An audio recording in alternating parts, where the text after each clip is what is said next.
Hi, I'm Pam, and welcome to Slow and Steady Studio. The question has been asked, how do you deal with a very long to-do list? So that's what I'm going to talk about today. I'm going to show you how I attack my very long to-do list and how I've been steadily chipping away at it this quarter. I actually plan in 12-week chunks. You can think of it as a quarter, which it is. It's 3 months out of the year. I never look at the whole year at a time. That's just too long. It's too long to stay focused for that amount of time. And after I read the 12-week year, I saw that I was doing what most people do. And if there were goals, I was just waiting until the last 12 weeks to work on those things anyways. And so why not just be productive those 12 weeks and then move on to other things the next 12 weeks. So it's 12 weeks and then a week of reset. You celebrate and you plan for the next 12 weeks. So also, I want to give you just a little snippet of hope that's going to be talked about at the very end about how I am accomplishing big things by only doing 3 things a day. So let's get into how I actually do this. So the first part of this that I do, and it's very important, is a complete brain dump. So I want everything that's in my head down on paper, or I might type it into a computer. I do find that in this step, I do like to actually write. There's something about it that I prefer to write it down, but it doesn't matter. As long as you're getting the ideas out of your head. These are things that I want to do, things that I need to do, ideas that I have, obligations that I need to fulfill. They could be from work. They can be just personal things. They can be just anything at all. And they're not organized in any way. Just get it down on paper so that it's not taking up that mental space anymore.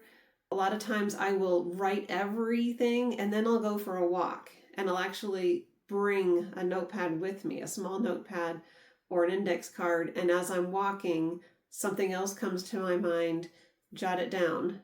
Something else, jot it down. Walk until I feel like everything is out of my head. I will think that I've got everything out of my head and then I go for a walk. It might even be just walking around my yard, around my house. And something about that releases more. And as you're releasing, sometimes you're coming up with new ideas that you hadn't even known were in there. And what is happening is that as the mental space is being cleared, it's making room for other things that were just being blocked. You had run out of capacity. And so you're offloading that onto paper or onto the computer, and it's clearing up more room. And as those things come, get them written down also. So after you've done this master brain dump, you're going to look at that and decide what of that could you or should you actually get done in the next quarter. Obviously, you can't get it all done. Gotta be real, unless your life is way more simple than mine. So you're going to choose from that list the things that you want or need to do in the next 12 weeks. And you're only going to move those items forward. And just give yourself permission to not do the rest. Don't worry about them over the next 12 weeks. So you're only going to move those things forward that you're going to be trying to accomplish in the next 12 weeks. And so not now does not mean not ever. It just means that you're going to focus for these 12 weeks on these things. Then you're going to take that specific list that you're going to work on for the next 12 weeks, and you're going to divide that list into 2 lists. One is for dated items, things that have a deadline. You have to accomplish them by a certain date, or appointments, or someone is waiting on you for something. So you're going to take those things that are on that list and you're going to order them by date. The soonest date is going to be at the top, and you're going to work your way down. The other list are things that are, of course, important to do, but they're flexible on the time. They don't have a deadline. There's no external pressure to get them done, but they're still meaningful. You still want to get them done. You're going to order these by priority. What is the most important thing to you to get done? So deadlines go in chronological order. Everything else gets priority order. So now you have two lists that show you what needs to be done first, based on what's at the top of the list. Now, some things could go on either list depending on the situation. For example, maybe something that you put down on your master brain dump was to declutter the guest bedroom. And you decide, yes, I do want to work on that this quarter. Well, if the reason why you want to declutter the guest bedroom is because you also want to use that as a craft space, then that's more like a project that you want to get done so that it functions and you can do your crafts. However, and so that would go on the flexible list. However, if you have a relative who's going to be coming to stay with you and they're going to need to sleep in that guest bedroom, well, you've got a date when they are coming, so you have a deadline that needs to go on the dated list and worked into it chronologically. So just depending on the situation of which list that's going to be on. So this is where we get down to actually accomplishing things. Each day, I look at both lists. I check on upcoming deadlines, and then I choose 3 tasks maximum. That's it. Not 15, not as much as I can, just 3. So these are tasks, not routines. We're not talking about brushing your teeth or just normal habits, washing the dishes, doing the laundry. No, we're talking about 3 intentional pieces of progress. On days when I have more time, I can commit to bigger tasks. On days when I have less time, I'm still going to choose usually 3 things, but they might be 3 very small things. It may be that I see something on the list and I subdivide it. I can work on, maybe not accomplish that thing, maybe not finish it, but I can at least work toward it. So for example, something might be on the list to film a YouTube video. That's a pretty big task. Sometimes I can get it all done in one day, the brainstorming and writing out the outline and filming and editing and posting.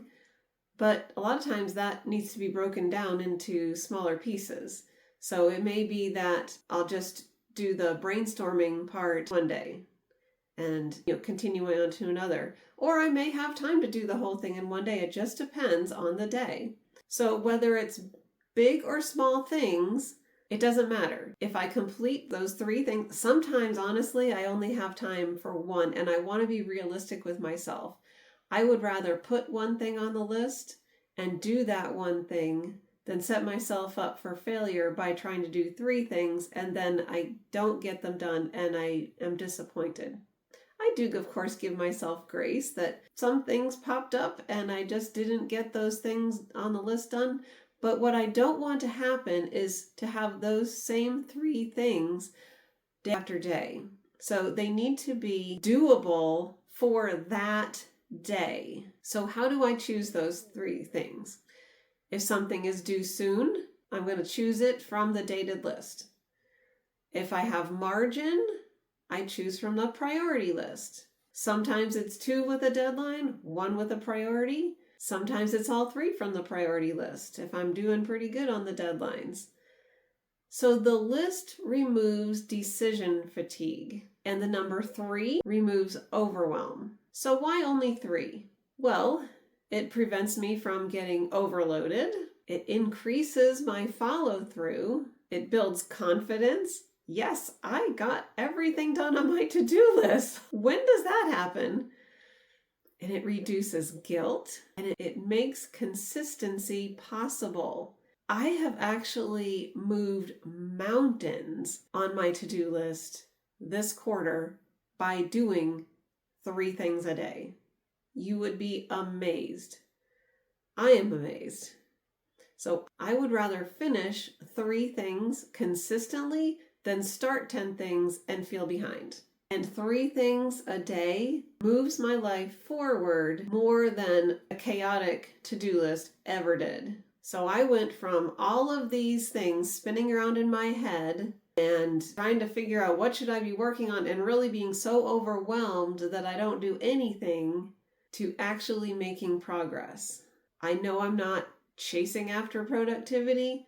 I'm just doing what matters today because I know exactly what matters today. I'm looking at the deadlines. I'm looking at my priorities. And having that all written down holds the expectations so that my brain doesn't have to. So right now, it's currently the end of February. I have another month to work on the things on my lists, and I've just been clicking away at them. I had some pretty big projects that I needed to accomplish, and there was no way I was going to get them done without a plan. And they were things with deadlines. And I had some pretty major stuff come up that I was not even anticipating, and I have still managed because I knew exactly what I needed to be working on. And when the new things popped up, I was able to work them into the priority list or the deadline list. So yes, sometimes some things pop up and you just have to rework the list. I actually reworked it after a month. So, because some things had been done, and so I rewrote the list. I actually putting it on 2 spreadsheets. So I took off the things that were done, so then I'm only looking at what is left for the quarter. I'll be doing that again this week to see what else I've got left to accomplish this quarter, and I'm going to push hard to get it done so that I can start fresh then in April with a whole new set of things that I'm going to be working on. And it's actually a big shift, but do a brain dump. Then you're going to choose from that list what you think is reasonable to accomplish in that time frame, the next 12 weeks, the next quarter. You are going to split it into 2 lists, one list that has deadlines, the other list that is flexible, and you're going to order the deadlines by those deadlines. And you can even split larger things into smaller deadlines. I have definitely done that. And then you are going to put the flexible things by order of priority. And then each day, you're going to choose 3 things to do that day. No more than 3. You can choose 1 or 2 or 3, but no more than 3. And make it so that you could actually get those things done on that day by what time you have available. So I just want to encourage you to give that a try. If you have questions, you can drop them in the comments. And you may think, how can I get things done with only doing 3 things a day? Let me just assure you, it does work. Slow and steady wins the race. And I can't believe how much I have gotten done just in the first 2 months of this quarter. There were things that had to get done, commitments that I had made, and I had to get it done. It was a mountain of work, but doing just 3 things a day, I have gotten the stuff done, and I'm still working away at that list. So just 3 things a day, and you can easily see where your priorities are by the deadlines and the priorities. So give it a try. Let me know if you have any questions or if you found this helpful. And thank you so much for watching. I'll see you next time. Bye.